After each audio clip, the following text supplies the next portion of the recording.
पुलाची मूळ मुदत आता संपलेली आहे आणि त्याच्या मुदतवाढीचा त्यांनी प्रस्ताव सादर केला कॉन्ट्रॅक्टरनी.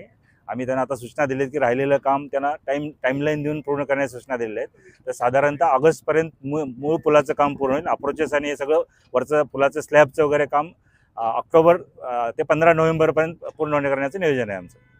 सध्या पावसाळा चालू झालेला आहे, नागरिकांना काय सुविधा द्याल? नागरिकांना आम्ही डायव्हर्शन केलेलं आहे. डायव्हर्शन सध्या मोटरेबल ठेवण्याचं आम्ही कॉन्ट्रॅक्टरला सूचना दिलेल्या आहेत.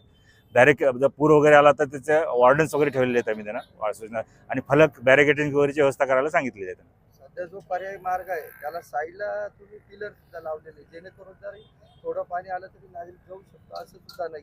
आम्ही बॅरिकेड करण्याच्या सूचना देतो मी कॉन्ट्रॅक्टरला. पावसामुळे वाहून वगैरे जाणं किंवा पडणार आणि तसं आपण नियोजन करू बॅरिकेड करून. ठेकेदारावर काय कारवाई केली सध्या? ठेकेदाराच्या कामामध्ये थोडासा डिले झालेला आहे, तर त्या अनुषंगाने त्याला दंडात्मक कारवाई केलेली आहे. दंड वसूल केलेला आहे कॉन्ट्रॅक्टरकडनं. जोपर्यंत त्याची प्रगती सुधारत नाही तोपर्यंत दंड आम्ही वसूल केला जात राहील. त्याचा आता किती कर्मचारी देणार आहात लवकरात पूल चालू करण्यासाठी? कर्मचारी देण्यापेक्षा आम्ही कामाचं नियोजन केलेलं आहे. कामाचं टाइमलाईन प्रोग्राम त्याच्याकडनं कॉन्ट्रॅक्टरकडनं घेतलेला आहे. त्याप्रमाणे आम्ही काम करण्याचं नियोजन आहे आमचं. गेल्या अनेक दिवसापासून सीना नदीवरील हा जो पूल अर्धवट अवस्थेत या ठिकाणी आहे. नागरिकांना या ठिकाणी प्रचंड नालाकृष्टा या ठिकाणी सहन कराव्या लागतात.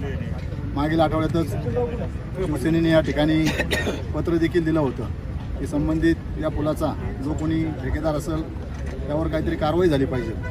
निश्चितच पावसाळ्याचे दिवस आहेत आणि यावेळेस दरवर्षीपेक्षा सरासरी पाऊस जास्त आहे आणि पाऊस जास्त असल्या कारणाने या ठिकाणी कुठली परिस्थिती उद्भवू शकते.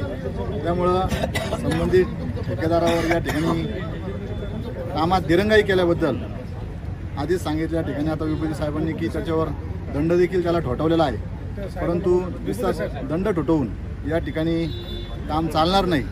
तर लवकरात लवकर हे काम कसं पूर्णत्वास येईल यासाठी कठोर अशा त्याला सूचना या ठिकाणी केल्या गेल्या पाहिजे. आणि जर भविष्यामध्ये याला जर अजून दिरंगाई होत असेल असं जर शिवसेनेच्या लक्षात आलं तर शिवसेना स्टाईलने या ठिकाणी आंदोलन देखील आम्ही सर्व शिवसेनेचे पदाधिकारी शिवसैनिक मोठ्या प्रमाणात जन आंदोलन या ठिकाणी उभं करू. एवढंच या ठिकाणी आम्ही ठेकेदाराला सुचवत आहोत.